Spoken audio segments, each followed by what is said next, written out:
أما بعد قال الله تبارك وتعالى في القرآن المجيد والفرقان الحميد يا أيها الذين آمنوا اتقوا الله وقولوا قولا سديدا وقال النبي صلى الله عليه وسلم من يزمن لي ما بين لحييه وما بين رجليه أزمن له الجنة۔ اللہ رب العالمین نے حضرت انسان کو بے شمار نعمتوں سے نوازا ہے، اور ان نعمتوں میں سے ایک اہم اور عمدہ نعمت زبان ہے۔ اللہ رب العالمین نے ہمیں یہ زبان دے کر ہم پر یہ پابندی عائد کی ہے کہ ہم اس کا صحیح طریقہ، جائز طریقے سے اس کا استعمال کریں اور اس کے ناجائز استعمال سے بچیں۔ قرآن مجید میں اللہ رب العالمین ارشاد فرماتے ہیں یا ایھا الذین آمنوا اتقوا اللہ وقولوا قولا سدیدا، اے ایمان والو تم اللہ رب العالمین سے ڈرتے رہو، وقولوا قولا سدیدا، اور ڈرنے کے ساتھ ساتھ وقولوا قولا سدیدا، اچھی بات کیا کرو جب بھی کوئی بات کیا کرو۔ ان دونوں حکموں سے ہمیں کیا فائدہ حاصل ہوگا؟ ان دونوں حکموں سے ہمیں یہ فائدہ حاصل ہوگا، اللہ رب العالمین فرماتے ہیں یصلح لکم اعمالکم، تمہارے اعمال کو میں سدھار دوں گا، ویغفر لکم ذنوبکم، اور تمہارے گناہوں کو معاف کروں گا۔ زبان سے نکلنا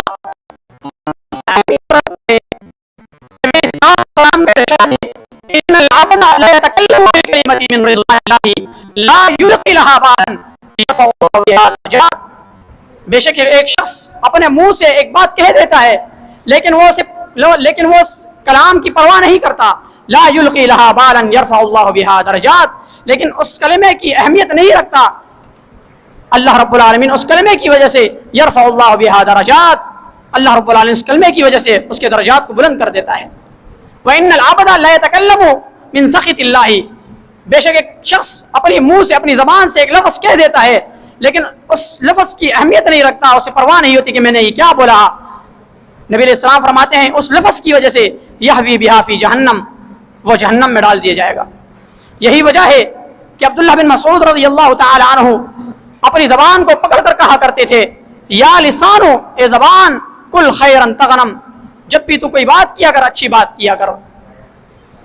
نبی علیہ السلام کا ارشاد ہے کہ مسلمانوں میں سب سے افضل شخص وہ ہے جس کے ہاتھ اور زبان سے دوسرا مسلمان محفوظ رہے۔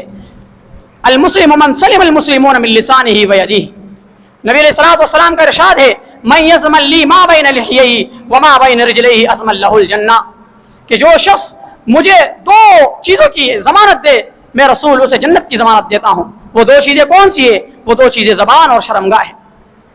زبان کی آفتوں میں سے ایک آفت نبی علیہ السلام کی طرف من گھڑت بات کو منسوب کر دینا۔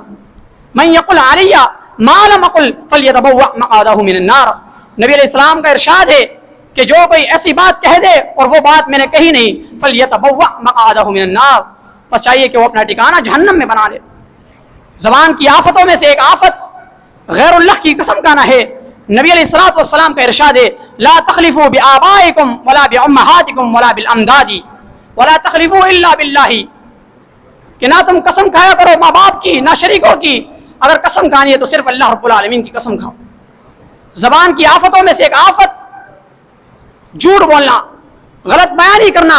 نبی علیہ السلام کا ارشاد ہے آیت المنافق ثلاث، منافق کی تین علامتیں ہیں، اذا حدث، جب بھی کوئی بات کرے جھوٹ بولے۔ زبان کی آفتوں میں سے ایک آفت جھوٹی گواہی دینا ہے۔ ابو بکر رضی اللہ عنہ ارشاد فرماتے ہیں کہ اللہ کے رسول صلی اللہ علیہ وسلم الا انبئکم باکبر الکبائر، اے صحابہ کی جماعت کیا میں تمہیں خبر نہ دوں گناہوں میں گناہ کی؟ صحابہ کرام رضوان اللہ آپ نے فرمایا الاشراک باللہ، اللہ کے ساتھ کسی کو شریک کرنا، وحقوق الوالدین، اور والدین کی نافرمانی کرنا۔ صحابی رسول فرماتے ہیں کہ اللہ کے رسول ٹیک لگائے ہوئے بیٹھے ہوئے تھے، سیدھے ہو گئے، فرمایا الا وقول الزوری وشہادت الزوری، الا وقول الزوری وشہادت الزوری، الا وقول الزوری وشہادت الزوری۔ یہ الفاظ اللہ کے رسول صلی اللہ علیہ وسلم نے 3 دفعہ دہرائے کہ جھوٹی گواہی اور جھوٹی بات سے بچنا ہے صحابہ کی جماعت۔ زبان کی آفتوں میں سے ایک آفت مسلمان شخص کو گالی گلوچ کرنا، نبی علیہ السلام تو سلام کا ارشاد ہے سباب المسلم فسوق و قتالہ کفر، مسلمان کو گالی گلوچ کرنا اللہ کی نافرمانی ہے۔ زبان کی آفتوں میں سے ایک آفت جھوٹی قسم کھا کر اپنے سودے کو بیچنا۔ نبی علیہ السلام نے ارشاد فرمایا کہ 3 لوگ ایسے ہوں گے جن سے اللہ رب العالمین نہ کلام کرے گا، نہ ان کی طرف دیکھے گا، نہ ان کو پاک کرے گا۔ وہ 3 لوگ کون سے ہیں؟ نمبر پہلا شخص المنان، احسان جتلانے والا۔ دوسرا المسبل ازارہ، اپنے تہبند کو